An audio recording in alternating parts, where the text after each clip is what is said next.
दोस्तों एक बार फिर से स्वागत है आपका प्रजापति न्यूज में। पोस्टमार्टम क्यों और कैसे किया जाता है? क्या पोस्टमार्टम के दौरान शरीर से बॉडी पार्ट्स को निकालकर बेचा जाता है? दोस्तों आप लोगों ने पोस्टमार्टम की प्रक्रिया के बारे में सुना ही होगा, जहां किसी भी व्यक्ति की डेड बॉडी जब बरामद होती है तो पुलिस वाले सबसे पहले उसका पंचनामा भरकर उस डेड बॉडी को पोस्टमार्टम के लिए भेज देते हैं। ऐसे में आपके दिमाग में कभी न कभी ये सवाल जरूर उठा होगा कि आखिर इस पोस्टमार्टम की प्रक्रिया में होता क्या है, या फिर इस प्रक्रिया को किया कैसे जाता है, इसमें क्या क्या चीजें पता चलती हैं और कैसे पता चलती हैं। तो दोस्तों चिंता मत कीजिए, आपके इन सभी सवालों का जवाब हमारी इस वीडियो में मौजूद है, क्योंकि आज मैं यानी आपका दोस्त विशाल प्रजापति आपको पोस्टमार्टम से जुड़े कुछ ऐसे सच बताने वाला हूँ जिसे सुनने के बाद आप हैरत में पड़ जाएंगे। चलिए वीडियो को शुरू करते हैं, लेकिन हाँ, वीडियो शुरू करने से पहले एक छोटी सी रिक्वेस्ट है कि वीडियो के नीचे रेड कलर का सब्सक्राइब बटन दिख रहा होगा, उस पर क्लिक करके सब्सक्राइब कर लें और साइड में बेल आइकॉन भी दिख रहा होगा, उस पर भी क्लिक कर लें ताकि आपको वीडियो मिले सबसे पहले। दोस्तों पोस्टमार्टम मरने के बाद वाली एक तरह की सर्जरी है जहां पर कई सारी बातें सामने आती है। जहां सबसे पहले चीज तो यह है कि पोस्टमार्टम कभी भी अपनी मर्जी से नहीं किया जा सकता, बल्कि मरे हुए इंसान के घर वालों की इजाजत लेनी बहुत जरूरी है। लेकिन अगर ऐसी कोई स्थिति आ जाती है जहां मरने वाला व्यक्ति अनजान है और उसका कोई भी परिजन अभी तक सामने नहीं आया, तो इस स्थिति में पोस्टमार्टम बिना किसी से पूछे पुलिस की राय लेकर कर दिया जाता है।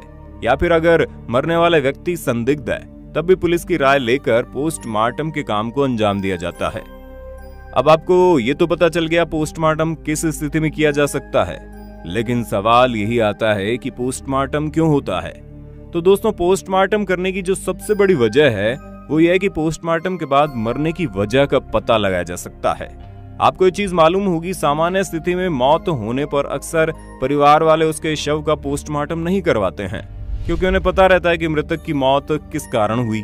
मान लीजिए अगर कोई व्यक्ति कई दिनों से कैंसर से पीड़ित है और घर पर उसका इलाज चल रहा है, लेकिन वो इलाज चलते चलते मर जाता है, और इस स्थिति में पोस्टमार्टम की कोई जरूरत नहीं होगी, क्योंकि सभी को पता है मरने वाला व्यक्ति कैंसर का शिकार होकर मरा है। लेकिन जब मौत संदिग्ध हालत में हो और जब ये लगे कि ये सुसाइड है या फिर इसके पीछे कोई और आपराधिक मामला लग रहा है, या किसी संदिग्ध स्थिति में मृतक की मौत हुई है, या फिर एक्सीडेंटल केस हो, यानी कि ऑल टोटल अगर कहें तो मरने वाले व्यक्ति की मौत का असल कारण जब जानना हो तो उसके शरीर का पोस्टमार्टम किया जाता है। एक्सीडेंटल केस में भी पोस्टमार्टम इसलिए किया जाता है ताकि ये पता चल सके कि किस जगह पर चोट लगने की वजह से व्यक्ति मरा है। अब बात करते हैं पोस्टमार्टम कौन करता है। तो दोस्तों जो व्यक्ति इस काम को अंजाम देता है उसे पैथोलॉजिस्ट कहते हैं। वैसे तो वो एक साधारण डॉक्टर ही होता है, लेकिन वो पोस्टमार्टम के कार्य में सक्षम होता है, क्योंकि पोस्टमार्टम के लिए उन्हें एक स्पेशल ट्रेनिंग दी जाती है। हालांकि डॉक्टर की मदद के लिए सहायक भी होते हैं। पोस्टमार्टम के दौरान शव को चीर फाड़ कर उन्हीं की जिम्मेदारी होती है और अपने काम को अंजाम देकर डॉक्टर की रिपोर्ट बनाने में मदद करते हैं। अब अगर बात करें किन मामलों में पोस्टमार्टम होना जरूरी है, तो दोस्तों आपराधिक मामलों में खास तौर पर पोस्टमार्टम की अहमियत ज्यादा हो जाती है, क्योंकि पोस्टमार्टम की रिपोर्ट से पता चलता है कि मौत की वजह क्या है। मृतक को जहर देकर मारा गया है, या उसकी मौत मारपीट से हुई है, या फिर मरने का कारण दम घुटना है। और पोस्टमार्टम में ये पता चलता है कि मौत कितने घंटे पहले हुई है। अब हम इसके समय की बात करें तो दोस्तों यहाँ सवाल ये आता है कि पोस्टमार्टम करना किस वक्त सही है।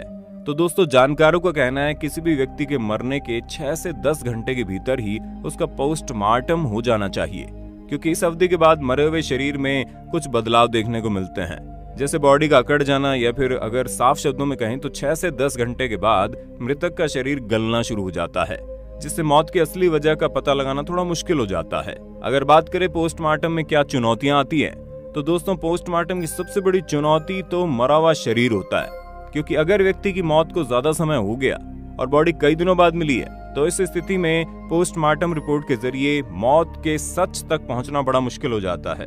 पोस्टमार्टम रिपोर्ट के जरिए पुलिस की जांच की दिशा बदलती है, उससे आरोपी पकड़ा जाता है, क्योंकि जब तक पोस्टमार्टम की रिपोर्ट सामने नहीं आती तब तक मरे हुए व्यक्ति के मरने के सही समय और कारण का पता नहीं चल पाता। अब मान लीजिए किसी का मर्डर 8 बजे हुआ है और पोस्टमार्टम रिपोर्ट में ये चीज साफ भी हो गई है कि वो 8 बजे मरा है, तो पुलिस अपनी जांच उसी हिसाब से करेगी और ये देखेगी मरे हुए व्यक्ति के जान पहचान वाले से लेकर दुश्मन तक 8 बजे कहाँ थे, ताकि उन सभी की लोकेशन को ट्रेस करके पता लगाया जा सके कि कौन मरने वाले व्यक्ति के पास था और कौन है। दोस्तों, अक्सर आप लोगों ने ये चीज नोटिस की होगी कि पोस्टमार्टम कभी भी रात में जल्दी नहीं होता है, ये हमेशा दिन में ही होता है, जिसका एक कारण है असल में बिजली की रोशनी में खून का रंग बदल जाता है।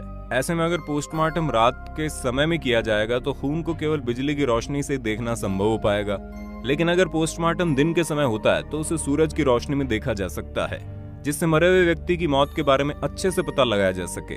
दोस्तों, संदिग्ध का जो पोस्टमार्टम है वो 2 चरणों में होता है। पहले चरण में शरीर की बाहरी स्थिति का परीक्षण होता है, जैसे कि मृतक के शरीर का विकास कैसा है, मृतक का स्वास्थ्य कैसा है, उसका लिंग कौन सा है, यानी वो स्त्री है या पुरुष, उसकी त्वचा का रंग कैसा है, उसके बाल कैसे हैं, कहीं उसके शरीर में किसी प्रकार की चोट वगैरह तो नहीं है। यानी कि अगर साफ तौर पर कहें तो मृतक के बाहरी शरीर में जो भी चीजें होती है उसे नोटिस करके एक पन्ने में लिखा जाता है।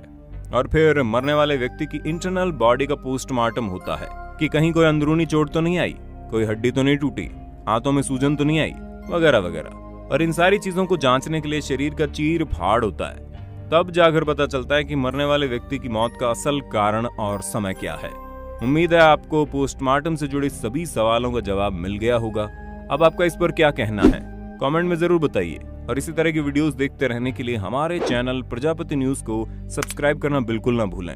और हाँ, हम फिर मिलेंगे एक नई वीडियो के साथ। तब तक के लिए जय हिंद, जय भारत। दोस्तों, आपकी स्क्रीन पे 2 और वीडियोस दिख रही हैं, जिसे देखने के लिए आप इस स्क्रीन पर क्लिक करें। दोनों देखिएगा, बहुत अच्छी वीडियो बनी है।